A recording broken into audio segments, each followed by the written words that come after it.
I never thought a simple act of kindness would change everything. When I saw a poor old man struggling, I helped him, without hesitation. But when I walked into the house, my mother-in-law's eyes burned with rage. Without a word, she slapped me hard across the face. "What kind of person are you?" she hissed. In that moment, I realized I was no longer the woman I once was. Before we dive into today's story, if you're new to the channel, don't forget to hit that subscribe button and turn on notifications so you never miss an amazing story. And if you're already part of the family, thank you for being here. Let's get started with today's incredible journey. Ever since I married Alex, I knew his mother, Margaret, would be a strong presence in our lives. What I didn't expect was how much power she would have over everything. She had a way of subtly controlling every aspect of our relationship, always making sure I knew my place, always reminding me that I wasn't quite good enough for her son. At first, I chalked it up to her being protective of him, but over time it became clear that this was more than just concern. It was a need to control. In our marriage, I had learned to tiptoe around Margaret, always trying to keep the peace. I tried to be understanding, but the more I tried to please her, the more I felt myself losing who I was. Alex, though I loved him deeply, never fully saw the toll it was taking on me. He would defend her when she made cutting remarks or belittled me, and I, in turn, would retreat, hoping the situation would calm down on its own. But it never did. That day was supposed to be just like any other. I had gone to the local market when I spotted him, the frail old man sitting by the curb, his face weathered with age, his eyes clouded with pain. He had nothing but the clothes on his back and a small cup in front of him. Without a second thought, I bought him a sandwich and sat down next to him. We didn't talk much, he was too weak for words, but I could see the gratitude in his eyes, and that was enough. I felt good about what I had done. It wasn't much, but it was something. When I returned home, though, I had no idea that this simple act of kindness would set off a chain of events that would unravel everything. I walked into the living room, ready to tell Alex about my day, but Margaret was there, waiting for me. The look in her eyes told me something was wrong. Little did I know that one decision would ignite a firestorm in our home, one that I was unprepared for. Growing up, I was always taught the importance of kindness. My parents raised me to believe that helping others was the true measure of who we are. I was never surrounded by wealth, but we were rich in love and compassion. It wasn't unusual for me to help those in need, whether it was a neighbor, a friend, or even a stranger on the street. I believed that a small act of kindness could make a big difference in someone's life. When Alex and I met, I was drawn to his warmth and the way he made me feel safe.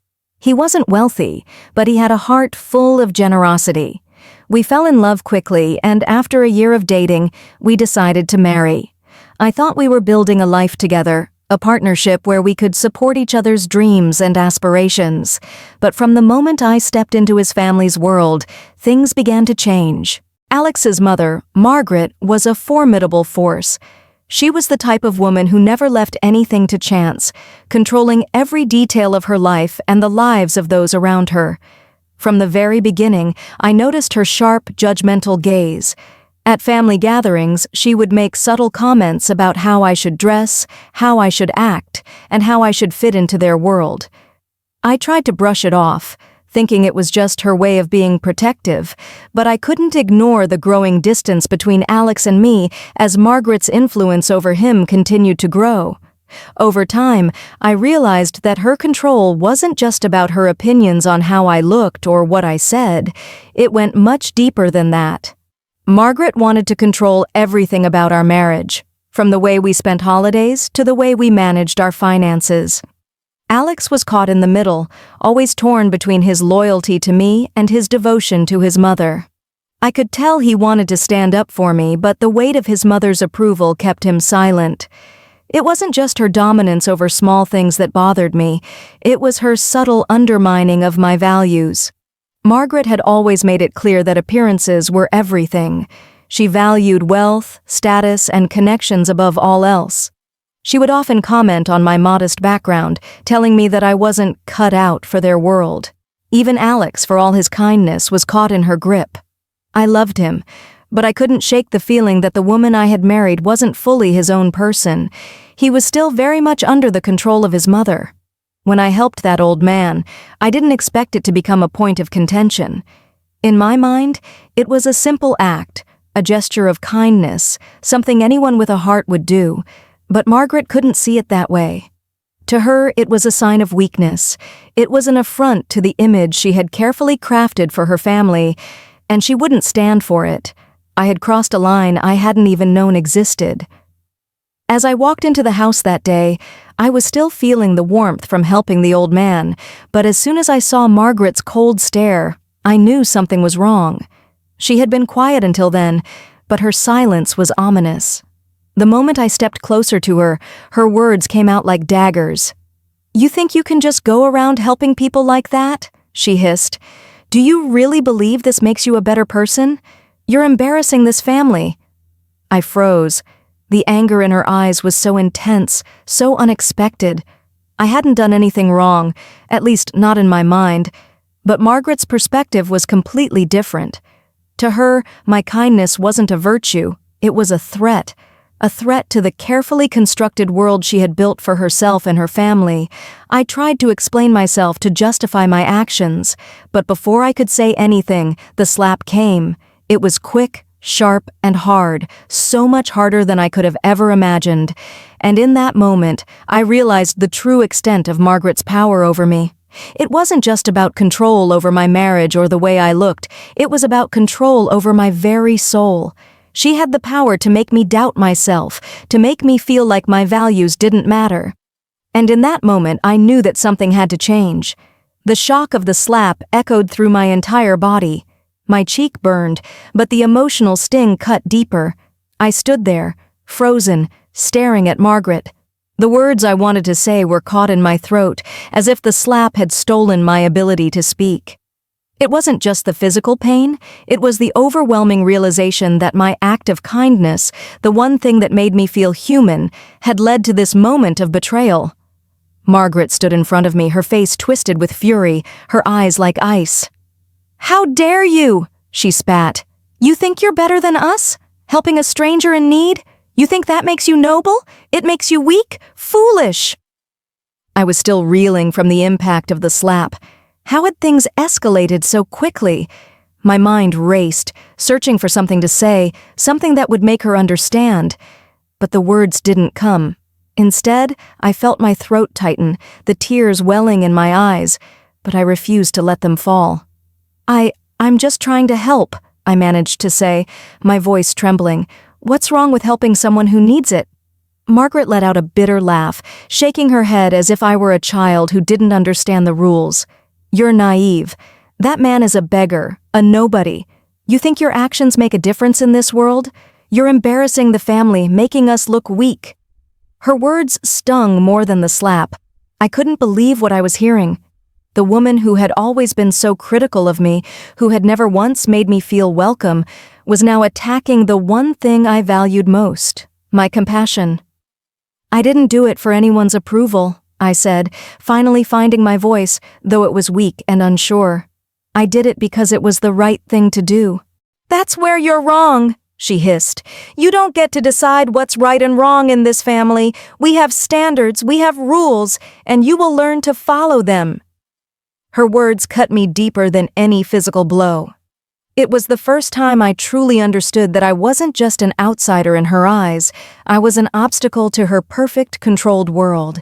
I was an inconvenience, a reminder of everything she wanted to keep hidden. The cracks in her family's facade, the imperfections she refused to acknowledge. I could feel the weight of her gaze on me as I stood there trembling. "You think your charity makes you a good person, but it doesn't," Margaret continued, her voice dripping with contempt. "It makes you foolish, and if you don't start learning your place, you won't be able to stay in this family for much longer." I felt my heart sink. Her words weren't just about that one act of kindness. They were a direct threat, a warning. She was telling me that I didn't belong, that I wasn't worthy of her son, of this family, or of the life I thought we were building together. At that moment, I heard Alex's footsteps behind me. He had been in the other room, but now he stood in the doorway, his face pale.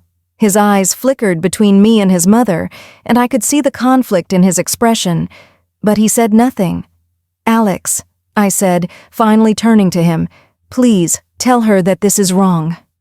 Alex hesitated, his gaze shifting to Margaret before resting on me. I could feel the weight of his silence like a physical blow. He opened his mouth, but no words came out. His eyes flickered nervously, and in that moment I realized the truth. He was just as trapped as I was. "I'm not going to fight this battle for you," he said quietly, his voice barely above a whisper. "I don't know what to say." I looked at him. The man I had once believed would stand by me no matter what, and in that moment I realized how alone I truly was. His hesitation, his inability to choose between me and his mother, shattered something inside me. I had always known Margaret was a force to be reckoned with, but Alex had always been my safety net. Now, that safety net was gone, and I was left standing in the wreckage of everything I thought I knew. Margaret took a step closer to me, her expression cold, as if this was just another battle she had won. "You don't have a choice, Sophia. You'll learn to follow the rules or you'll leave." She turned to Alex, and for a brief moment, I saw the flicker of guilt in his eyes. But it was gone just as quickly. My mind was spinning, my emotions were a storm I couldn't control, and the world around me felt like it was closing in. I had always tried to please Margaret, to keep the peace, to fit into a family that I never truly belonged to. But now, I was starting to see things clearly. Margaret's world wasn't one I could live in. I had been so focused on making everyone happy that I had lost myself in the process. And in that moment, standing in front of her, I realized I didn't have to play by her rules anymore. The days after the confrontation were filled with a quiet tension that seemed to hang in the air, thick and suffocating. I kept replaying the scene over and over in my mind. The slap, the words, the coldness in Margaret's eyes. The physical sting of her hand against my face had faded, but the emotional scars remained. They were deeper, more painful. I kept asking myself, how did it come to this? How had a simple act of kindness led to a breaking point so sharp and brutal? Every time I walked into the house, I felt the weight of Margaret's presence. She was there in every corner of the room, in every decision, in every word that Alex and I exchanged. The silence between us spoke volumes. He hadn't spoken up for me. He hadn't defended me. And that hurt more than anything. I tried to talk to Alex, to explain how I felt, but the words never came out right. I wanted him to see the pain I was in, to understand that this wasn't just about one slap. It was about everything that had been building up between us. It was about the way I'd always had to shrink myself to fit into his family's world, to make peace with a woman who saw me as nothing more than an inconvenience. But when I looked at him, I saw only a man caught between two forces, the woman who had raised him and the wife he had promised to love and protect. One night, after dinner, I tried again. "Alex," I began, my voice trembling with all the emotions I had been holding in. "I need you to understand how much this hurts. I thought we were partners, but you just stood there, silent. You didn't defend me. You didn't protect me." Alex didn't look at me. He stared at his plate, poking at his food, avoiding my gaze. "I didn't know what to say," he muttered, his voice barely audible. "You should have said something," I replied, my voice cracking. "I needed you. You're my husband. You're supposed to be on my side." He sighed, finally looking up at me with a defeated expression. "Sophia, I don't know what you want me to do. I can't change my mother. You know how she is." "I don't expect you to change her," I said, my voice softening. "But I expect you to stand up for me. I expect you to stand up for our marriage." The silence that followed was suffocating. I could see the conflict in Alex's eyes, but it wasn't enough. The man I had married had never truly stood up to his mother. He had never truly fought for me, and in that moment I realized something. I was fighting this battle alone. I had spent so much of my life trying to fit into a world that wasn't mine. I had tried to please people who would never accept me for who I was. I had bent and twisted myself to accommodate Margaret's demands, to appease her need for control, but I was losing myself in the process. I had always been the one to put others first, to suppress my own needs for the sake of harmony, but this time I couldn't do it anymore. I couldn't keep sacrificing my happiness, my peace, for the sake of others. I had to find my voice again. I had to reclaim my identity, even if it meant walking away from the family I had tried so hard to fit into. I couldn't continue living in fear of Margaret's judgment, in fear of Alex's silence. I deserved more than this. I knew it wouldn't be easy. Walking away from the things that had shaped my life, my marriage, would be one of the hardest decisions I would ever make. But I also knew that if I stayed in this suffocating environment, I would lose myself completely. I had already lost too much of who I was. The next morning I took a deep breath and made a decision. I wasn't going to let Margaret's anger define me anymore. I wasn't going to let her control my every move, my every decision. I was going to live for myself. When I walked into the living room, I found Alex sitting on the couch, looking lost in thought. I took a deep breath, steadying my nerves. "Alex," I said, my voice firm but calm. "I can't keep living like this. I can't keep trying to make everyone happy while I lose myself in the process. I'm going to stand up for myself, for what I believe in." Alex looked at me, his eyes filled with concern. "What do you mean?" he asked quietly. "I mean that I'm not going to be controlled anymore," I said, my voice growing stronger. "I'm not going to let your mother control my life or our marriage. I need to find my own way, and if you're not willing to support that, then I don't know what we're doing anymore." The words hung in the air between us. For the first time in a long time, I felt like I was speaking my truth, and it felt liberating. But it was also terrifying. I had no idea what would come next. I didn't know if Alex would stand by me, or if Margaret would continue her campaign of emotional manipulation. But I knew that I couldn't live this way any longer. I had made my choice, and now I had to live with it. The days that followed were a whirlwind of uncertainty. My heart ached as I tried to navigate the new reality I had created. I had stood up to Margaret. I had taken the first step toward reclaiming my independence. But the weight of what I had done began to settle in. I had crossed a line, and I wasn't sure what the consequences would be. Margaret didn't take my confrontation lightly. Her response was colder than ever. The house felt emptier, as though her presence had drained the warmth from our home. She avoided me at all costs, and whenever she did speak, it was with biting sarcasm. Every word she said seemed to be an attempt to push me back into my place, to remind me of my inferiority. Alex, on the other hand, was still silent. His silence was deafening, a constant reminder that I was alone in this battle. He hadn't left me, but he hadn't stood by me either.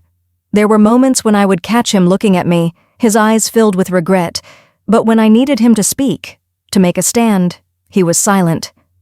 One evening, I decided to confront him. I couldn't keep living in this limbo, unsure of where we stood. I needed to know if there was a future for us, or if I was fighting this battle alone. I found Alex in the living room, staring blankly at the TV. The silence between us felt heavy, suffocating. I took a deep breath, gathered my courage, and sat down beside him. "Alex," I began, my voice soft but firm. "I need to know something. Do you want to fight for this marriage? Do you want to fight for me?" He turned to me, his face filled with conflict. He opened his mouth, but no words came out. I could see the struggle in his eyes, the silent war between his loyalty to his mother and his love for me. But the silence between us was too much. It was the silence that had allowed Margaret's control to fester, the silence that had kept me trapped. "I'm not asking you to choose between me and her," I continued, my heart pounding in my chest. "I'm asking you to stand by me, to choose to fight for our relationship, for the life we've built together. I can't do this alone anymore. I need you to show me that you're on my side." Alex's eyes filled with tears, and for a moment I thought he might finally speak the words I needed to hear, but instead he looked away, his gaze drifting to the floor. "I don't know what to say, Sophia," he whispered, his voice breaking. "I love you, But I've never been able to stand up to my mother. She's always been a part of me, and I don't know how to let go of her control. I don't know how to fight her." His words hit me like a punch to the gut. I had hoped so desperately that Alex would find the strength to stand by me. But hearing him admit his weakness, his inability to break free from his mother's grip, shattered my heart. It wasn't just that he couldn't fight for me, it was that he couldn't fight for himself either. Tears filled my eyes as I looked at him, my voice shaking. "I can't keep living like this, Alex. I can't keep fighting for something that you're not willing to fight for too."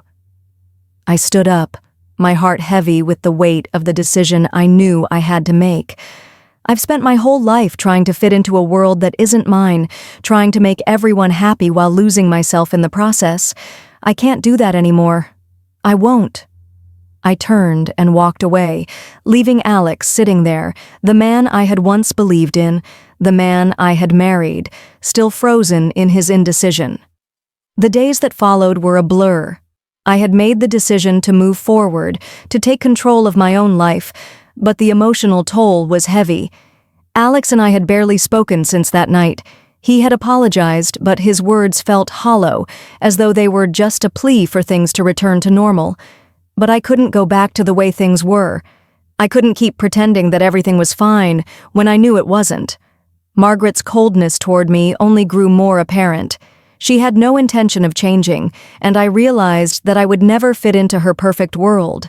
I had spent so long trying to earn her approval, but now I understood that I could never meet her standards. Her vision of who I should be would always be at odds with who I was, and that was something I couldn't change. I moved out of the house that we had shared, the place where I had once dreamed of building a future with Alex. I rented a small apartment, and for the first time in years, I felt a sense of freedom, of space to breathe. It wasn't easy. The silence between Alex and me was deafening, and there were nights when I missed him terribly, when I longed for the life we had almost built together. But I knew I had made the right choice. In the months that followed, I found myself healing. I rediscovered parts of myself that I had long buried beneath the weight of other people's expectations. I started to focus on my passions, the things that made me feel alive. I volunteered at shelters, helping those who were struggling, just as I had helped that old man on the street. I poured my energy into things that mattered to me, things that gave me purpose. As for Alex, we spoke occasionally, but our conversations were strained. He apologized again and again, but I realized that his inability to stand up to his mother was something I could no longer ignore. I needed a partner who would fight for me, who would stand by my side when things got tough, not just someone who would crumble under the pressure. One day, months later, Alex reached out to me. He had started therapy, trying to break free from the chains that Margaret had wrapped around him. He wanted to try again, to build a life together that was based on equality and respect. But by that point, I had changed. I had found my strength, and I realized that I didn't need him to be whole. I didn't need his approval or anyone else's. I was finally living for myself. As I sit here now, reflecting on everything that has happened, I can hardly believe how far I've come.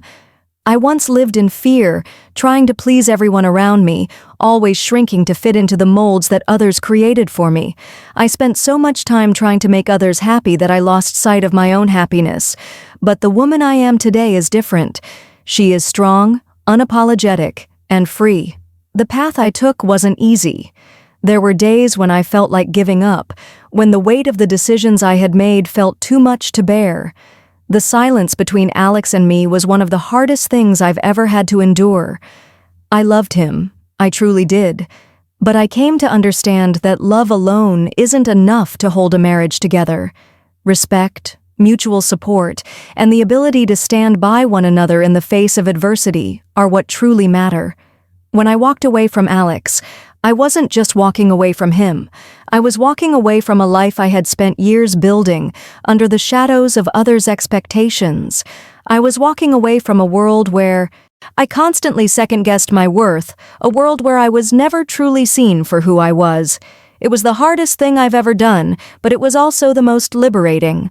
In the months that followed, I started to build a life that was mine, and mine alone. I threw myself into work that mattered to me, connecting with people who shared my values, and rediscovering passions that had long been buried under the weight of other people's demands. I found peace in helping those who were struggling, much like the old man I had helped that day. In helping others, I was healing myself.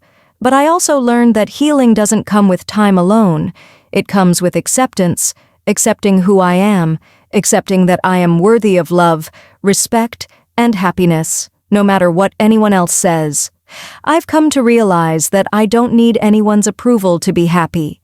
I don't need Margaret's approval, and I certainly don't need Alex's to find my worth. I am enough as I am. I'm still on this journey.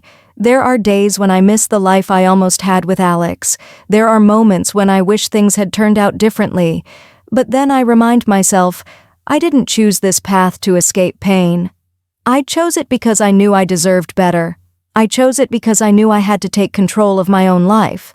As for Alex, I still care for him, but I've learned that love isn't about holding on to someone who doesn't have the strength to stand beside you. It's about finding someone who values you enough to fight for you, even when the world is against you. It's about a partnership built on respect, trust, and shared values. I'm not sure what the future holds for us, but I know that for now, I need to focus on building my own future, on my own terms. Margaret remains a part of Alex's life, but I no longer allow her to have control over mine. She still tries to impose her views on me, but I've learned to set boundaries. I no longer seek her approval, and that's been one of the most freeing decisions I've ever made. Looking ahead, I see a future filled with possibilities. I see a future where I stand strong, unapologetic, and proud of who I am. I may have once been afraid to live my truth, but now I embrace it fully. I know that whatever comes my way, I can handle it, because the woman I've become is one who no longer lets fear dictate her actions. She is powerful, independent, and free. And for the first time in a long time, I can honestly say, I am enough. If you've ever felt like you're living for the approval of others, this story is a reminder that you deserve to live for yourself. Don't let anyone control your worth or your happiness. Take a step today to reclaim your voice and embrace your true self.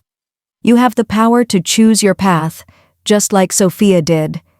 Are you ready to stop shrinking and start standing tall? Share your thoughts in the comments below, and remember, your voice matters. It's time to live on your own terms.